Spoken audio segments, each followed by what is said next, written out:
बापरे! सोलापूरला first time ఇంత జోరాत వాన పడ్డది. Hello guys, good morning. ఎట్లున్నారు అందరు?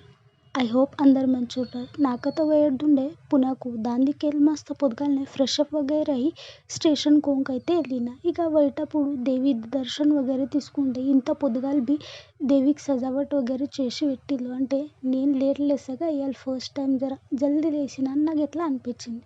ఇక స్టేషన్కి అయితే ఫైనల్లీ రీచ్ అయ్యాను. ఇక రీచ్ అయినాక తెలిసింది అరే బాప్రే, మన సోలాపూర్లో ఇంత జోరాत వాన పడ్డది. దాన్ని నాకు ఏం అప్డేటే లేకుండే. ఇక నాకు ఎరకలే అని అట్లనే స్టేషన్కి పోయిండే. ఇక స్టేషన్కి పోయినాక నాకు తెలిసింది వాన దిక్కెళ్ళి ట్రైన్లు డిలే అయింది. నాది పొద్దుగాల 8ది ట్రైన్ ఉండే. 8ది ట్రైన్ సోలాపూర్కు 11 ते 11:30కు వచ్చింది అని అది 2-2:30 అయిందో అప్పుడు तर सोलापूर నుంచి వెళ్ళింది.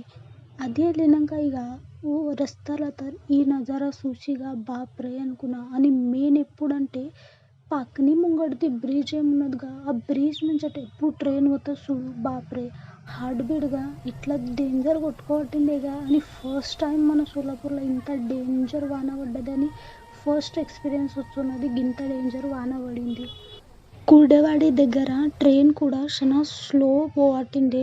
నియర్ బై మాకు 2 ते 2.5 तास అయింది కుర్డేవాడికి రీచ్ కాంకి. ఇక కుర్డేవాడికి వచ్చినాక నాష్టా वगैरे చేసి మస్తు వ్యూ तर చాలా మస్తు ఉండే. వ్యూ वगैरे ఎంజాయ్ చేసుకుంటా ఫైనల్లీ 12 तास అయినాక ఉనకైతే రీచ్ అయినా. ఎట్లా అనిపించిందో వీడియో నాకు కమెంట్ చేసి చెప్పండి. వీడియో నచ్చితే like, share and follow me. Thank you so much for watching. Bye bye. మళ్ళా కలుద్దాం నెక్స్ట్ బ్లాగ్లో.